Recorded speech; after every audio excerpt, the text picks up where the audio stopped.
Hello and welcome to a very special kind of Halloween video, in that this will be my review of Nagash, the Supreme Lord of the Undead, for the Death Lords for Warhammer, the Age of Sigmar from Games Workshop.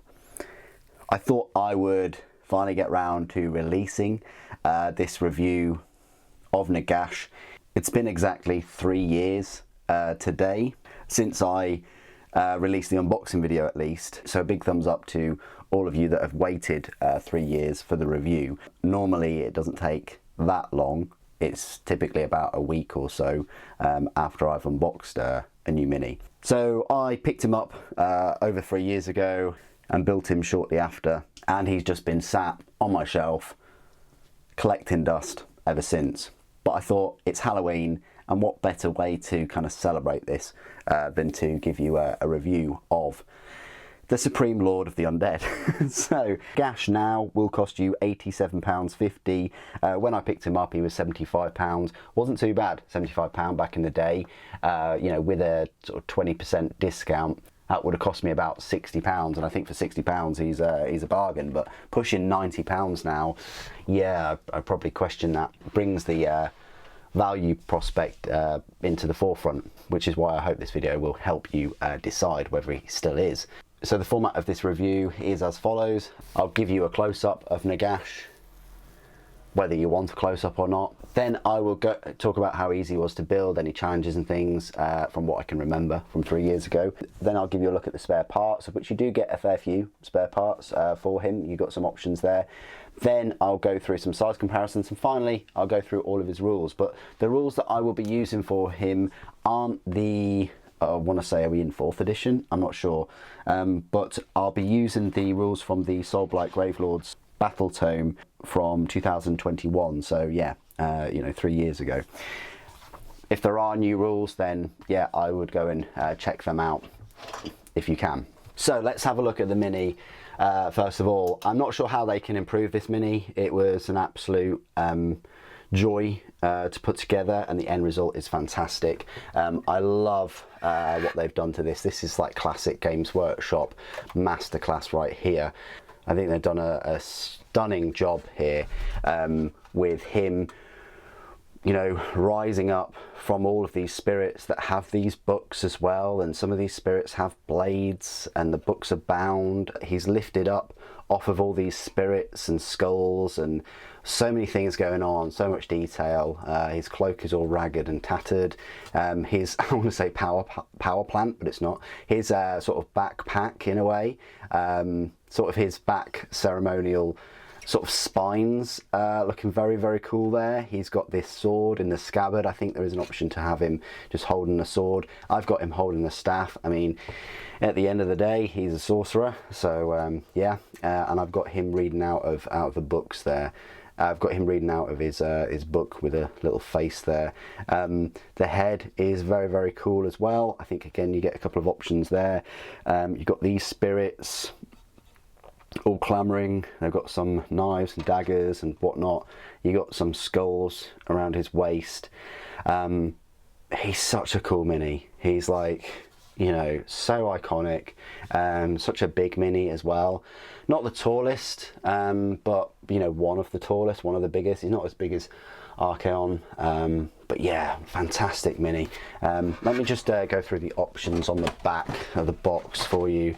So yeah, they've also got him with this sword, the Zephet Nebtar, the Mortis Blade, and then he's got, and then in the other hand, he's got kind of like this spirit jumping out, so you can have that option if you wish. In terms of how easy he was to build, he was quite straightforward, actually. If you see a model that's lifted up here, you kind of like gasp a little bit and think, oh, it's going to be fragile and things.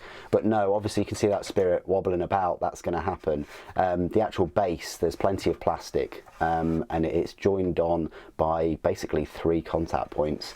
So very, very secure model, secure base. fantastic. Obviously, you know, transporting him around is going to be a bit tricky. Let me go through the spare parts of Nagash. So yes, after all this time, I do have some spare parts for him. I still have the spare parts. I think I've only literally got 3 parts for him. I've had a good rummage round, but it's just these 3. So it's his sword that just goes on there. It's this spirit, and I guess a spirit face, which I can't seem to find, goes on his right arm. And then I've got a book. So potentially this book plate goes somewhere, maybe. I haven't missed a book plate, but that's what I'm sort of thinking of. This book plate possibly goes on like where the sword would go, maybe. That's what I'm thinking. Yeah, part of a book look that would go there. So yeah, that sort of makes sense. You only get a few spare parts. I know we're not into size comparisons just yet, but I just thought I'd show you that the size of this sword is a whopper. You know, it's probably 14, 16 feet in length, just to give you an idea. And speaking of which, let's go through some size comparisons, but let's not start with 40k.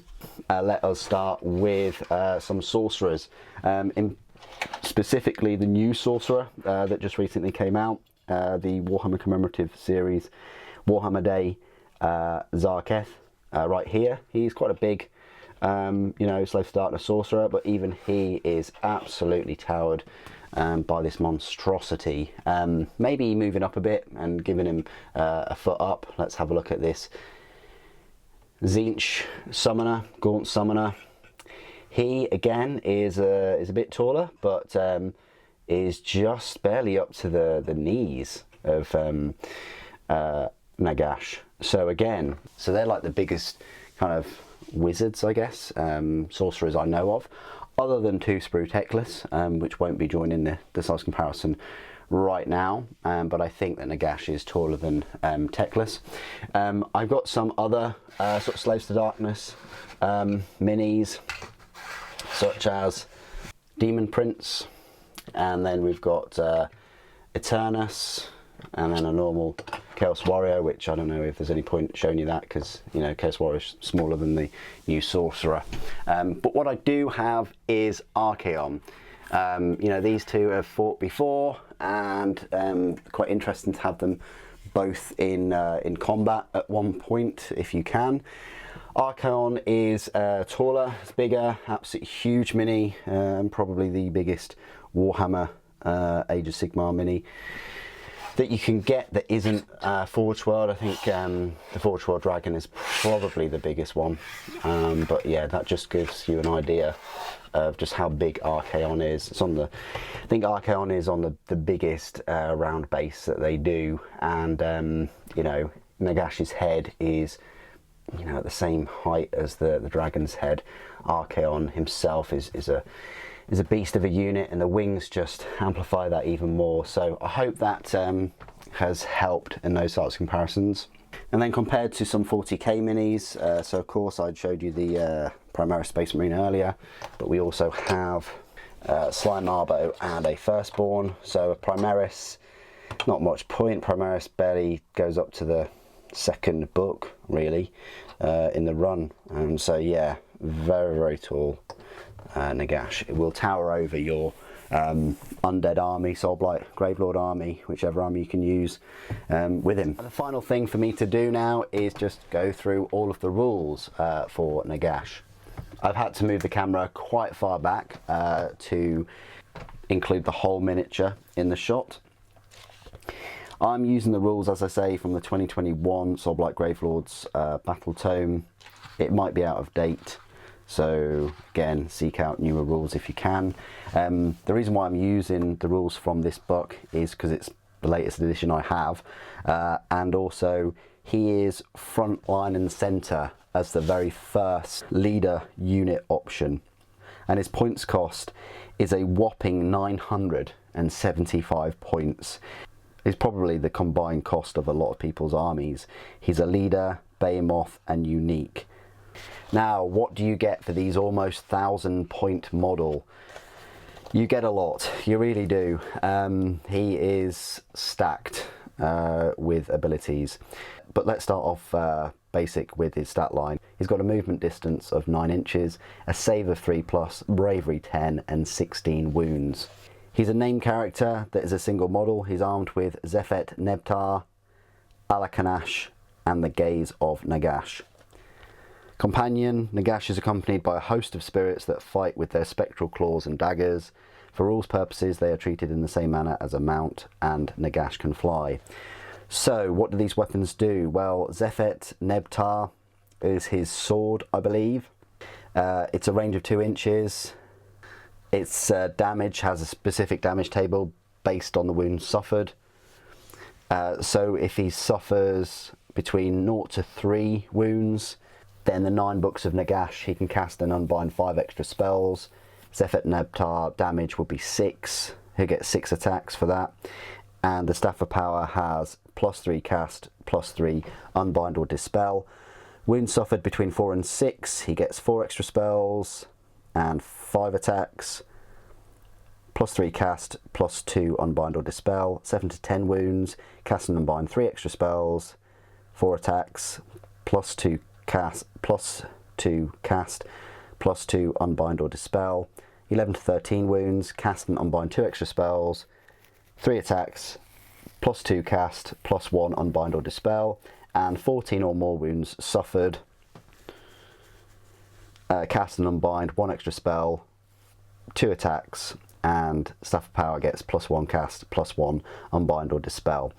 So when he suffers a very small amount of wounds, he's obviously can cast and unbind 5 extra spells. He's got the most number of attacks, and his Staff of Power gives him that +3 cast or +3 unbind or dispel. So he's at his most powerful when he's got the majority of wounds left.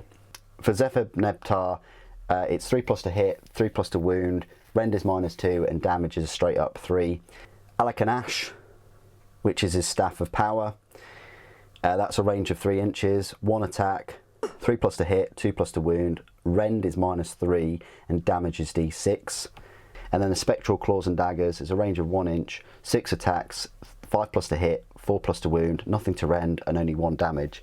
He's also got the Gaze of Nagash, which is a range of 12 inch, it's 1 attack, but it's 3+ to hit, 2+ to wound, rend is -1, and damage d6. It's alright, it's like an extra little attack there. Now, abilities. This is why you're paying his points. You're not paying his points for you know, the sword attacks and the staff. You're paying them for his abilities. Now, Alakanash, the Staff of Power. You add the Staff of Power value shown on this model's damage table to casting, dispelling and unbinding rolls for this model. In addition, this model can attempt to cast Arcane Bolt and Mystic Shield any number of times in the same hero phase, even if another wizard has already attempted to cast a spell in that phase. Pretty good. You've also got Invocation of Nagash. At the start of your hero phase, if this model is on the battlefield, you can pick up to 5 different friendly summonable units or friendly Ossiarch Bone Reapers units in any combination.